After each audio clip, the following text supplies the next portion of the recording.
Hello बच्चों, मैं अतुल सैनी आज आपको नया चैप्टर मैट्रिसेस पढ़ाने जा रहा हूँ। मैट्रिसेस को हम बेटा बिल्कुल बेसिक से पढ़ेंगे, ठीक है। मैट्रिसेस बेसिकली क्या है? अरेंजमेंट ऑफ द नंबर्स, यानी सबसे पहला आता है कि मैट्रिक्स का सिंबल क्या है। मैट्रिक्स का सिंबल इस तरह के दो ब्रैकेट्स हो सकते हैं, ऐसा या ऐसा ब्रैकेट हो सकता है। This is called symbol of the matrix. अब हमने कहा आपसे कि ये जब ये अरेंजमेंट ऑफ द नंबर है तो एलिमेंट्स को हम अरेंज ऐसे करते हैं, यहाँ पर A1 B1 and A2 B2। Horizontal element रो कहलाते हैं, वर्टिकल एलिमेंट कॉलम कहलाते हैं। अब जब हॉरिजेंटल और वर्टिकल की बात हम कर रहे हैं तो यहाँ पर दो हॉरिजेंटल हैं और दो वर्टिकल हैं, इसका ऑर्डर बन गया 2/2, यानी एक नया टर्म हमारे सामने आ गया, that is called order of the matrix, जिसे हम बोलते हैं row by column, order of the matrix. ठीक है भाई। अब यहाँ पर देखिए, हमें एक बात सामने समझ में आई कि नंबर ऑफ रोज या तो ज़्यादा हो सकते हैं, बराबर हो सकते हैं या कम हो सकते हैं। किससे? नंबर ऑफ कॉलम से। This is called representation. Matrix को हम रो और कॉलम से रिप्रेजेंट कर रहे हैं, वो ज़्यादा, बराबर या कम भी हो सकते हैं। तो इस बात का ध्यान रखते हुए हमने बनाया types of matrices. Types of matrices, ठीक है बेटा। अब टाइप्स ऑफ मैट्रिसेस समझ लेते हैं। जैसे पहला है रो मैट्रिक्स। रो मैट्रिक्स, इसमें क्या होता है बेटा? ओनली वन रो, केवल एक रो होगा, यानी ABC, एक रो है, कॉलम 3 है, 1 2 3। दूसरा क्या है बेटा? Column matrix. कॉलम मैट्रिक्स में क्या होता है? ओनली वन कॉलम, ठीक। मतलब हमने एक कॉलम बना दिया ABC, अब रो 3 हो गए, कॉलम 1 हो गया। This is called column matrix, ठीक। तीसरा स्क्वायर मैट्रिक्स। स्क्वायर मैट्रिक्स क्या होता है बेटा? इसमें ध्यान रखिएगा कि number of rows is equals to number of columns होने चाहिए। मतलब अगर हमारे पास 3 रो हैं तो 3 कॉलम भी होंगे, A2 B2 C2, A3 B3 C3। This is 3/3 matrix. फिर फोर्थ आता है रेक्टेंगुलर मैट्रिक्स। रेक्टेंगुलर मैट्रिक्स क्या होता है बेटा? इसमें बस सिंपल सा कॉन्सेप्ट है कि नंबर ऑफ रोज ग्रेटर होंगे या लेस होंगे नंबर ऑफ कॉलम से, ठीक है। मतलब A1 B1 C1, A2 B2 C2, this is rectangular matrix, ठीक है भाई। फिफ्थ पॉइंट फिर आता है diagonal matrix. Diagonal matrix, diagonal matrix में क्या होता है बेटा? केवल डायगोनल एलिमेंट एग्जिस्ट करेंगे, बाकी सब जीरो होंगे। बस खासियत क्या हो कि डायगोनल एलिमेंट्स इक्वल नहीं होंगे बेटा। इसको हम लोग शॉर्टकट में DIAG करके A, B, C से भी रिप्रेजेंट कर सकते हैं। This is called diagonal matrix, ठीक है। अब समझिए 6 पॉइंट। अगर हम आपसे बोलते हैं यहाँ पर कि स्केलर मैट्रिक्स, स्केलर मैट्रिक्स क्या होती है बेटा? जिसमें डायगोनल एलिमेंट्स तो सेम होंगे, बाकी सब जीरो होंगे। बस डायगोनल एलिमेंट्स सेम होने चाहिए, 1 नहीं होना चाहिए। This is not equal to 1, 2 2 2 7 7 7, ठीक है बेटा। तो अब आपने लिखा स्केलर मैट्रिक्स। 7th पॉइंट आ गया यूनिट मैट्रिक्स या आइडेंटिटी मैट्रिक्स। यूनिट मैट्रिक्स और आइडेंटिटी मैट्रिक्स, ध्यान देना बेटा, इसमें हम इसको I से डिनोट करते हैं। अगर I2 लिखा है तो 1 0 0 1, यहाँ डायगोनल एलिमेंट 1 होते हैं। अगर मैंने I3 लिख दिया तो डायगोनल एलिमेंट 3/3 में 1 होंगे, बाकी सब एलिमेंट 0 होंगे। This is called unit matrix और आइडेंटिटी मैट्रिक्स। ये 7 मैट्रिक्सेस हो गई। 8th में ट्रायंगुलर मैट्रिक्स। ट्रायंगुलर मैट्रिक्स, अब हम आपको ट्रायंगुलर मैट्रिक्स बताने जा रहे हैं, जिसमें 2 तरह का होता है, एक अपर ट्रायंगुलर और एक लोअर ट्रायंगुलर। मतलब A P Q 0 0 B R 0 C, ये डायगोनल है, अपर ट्रायंगल एग्जिस्ट करेगा और लोअर 0 होगा, तो ये कहलाएगा अपर ट्रायंगुलर मैट्रिक्स।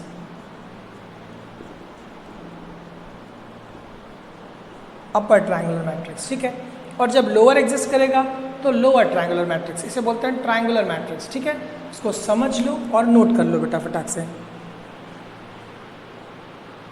अब देखो बेटा, प्रोडक्ट ऑफ अ स्केलर, मतलब अगर हम किसी मैट्रिक्स में कोई स्केलर क्वांटिटी मल्टीप्लाई करना चाहें, जैसे कांस्टेंट को हम अंदर मैट्रिक्स से मल्टीप्लाई करना चाहते हैं, तो ये एलिमेंट सभी से मल्टीप्लाई होगा, मतलब क्या बन जाएगा, KA1 KB1 KA2 KB2, this is called product of scalar. यानी मैट्रिक्स में अगर कोई हम क्वांटिटी मल्टीप्लाई कर रहे हैं तो सारे एलिमेंट से मल्टीप्लाई होगी। अब समझना बात को बेटा, मैंने बताया मैट्रिसेस क्या है, अरेंजमेंट ऑफ द नंबर, लेकिन ये एक मैथमेटिक्स की ब्रांच है।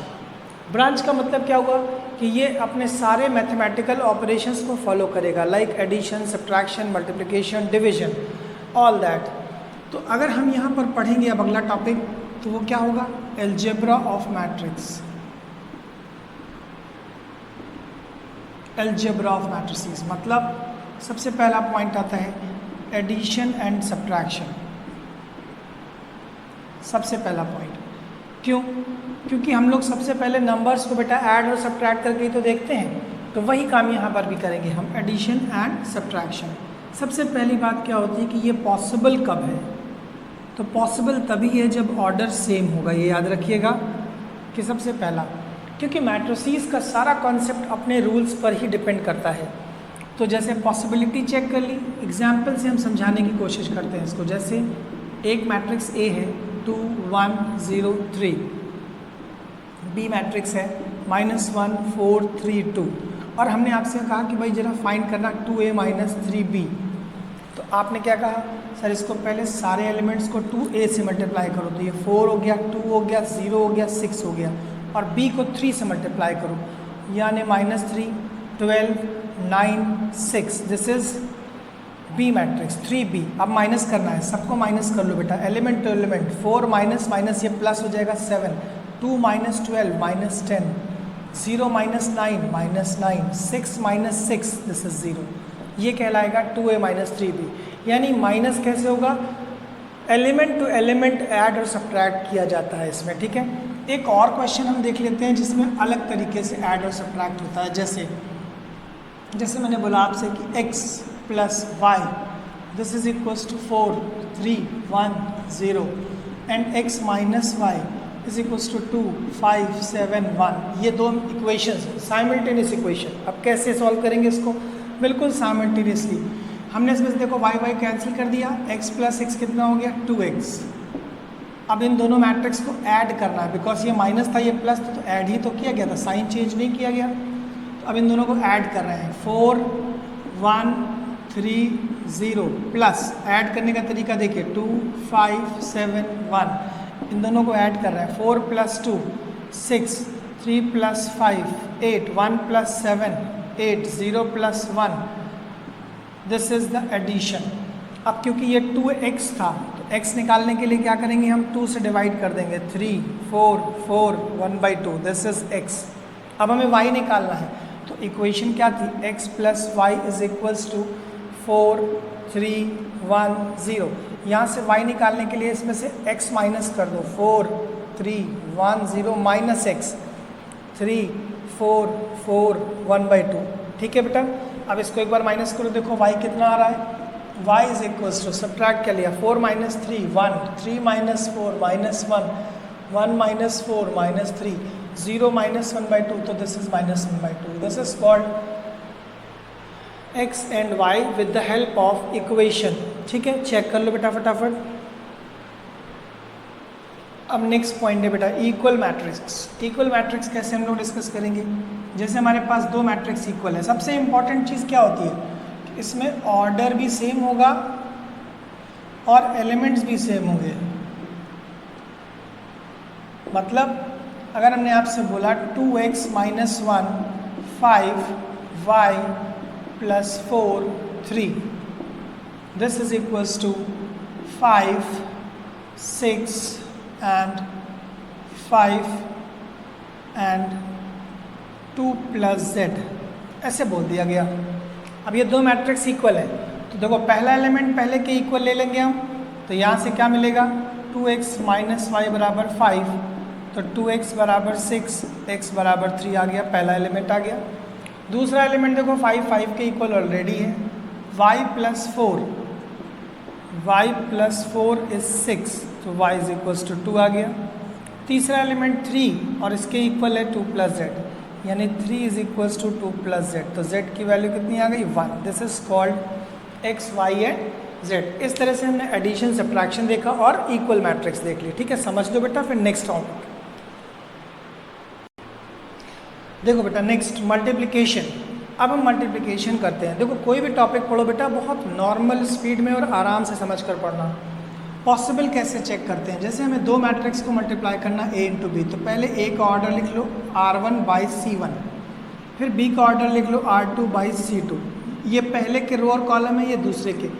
अगर ये कॉलम और ये रो सेम हैं तब तो मल्टीप्लिकेशन पॉसिबल है, वरना पॉसिबल नहीं है। और ये जो बचा हुआ रो कॉलम होता है यही रिजल्टेंट होता है। यानी अगर मैंने आपसे बोला r1 बाई c2, तो ये किसके ऑर्डर के बारे में बात कर रहे हैं,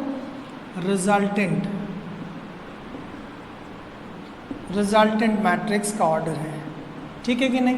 अब समझना इस बात को, जैसे मैंने आपसे बोला कि एक मैट्रिक्स A है 2 3 1 1 4 2 और B मैट्रिक्स है 1 0 2 3, 0 हटा देते हैं, -1 कर लेते हैं इसको। ठीक है, अब बोल रहा है कि फाइंड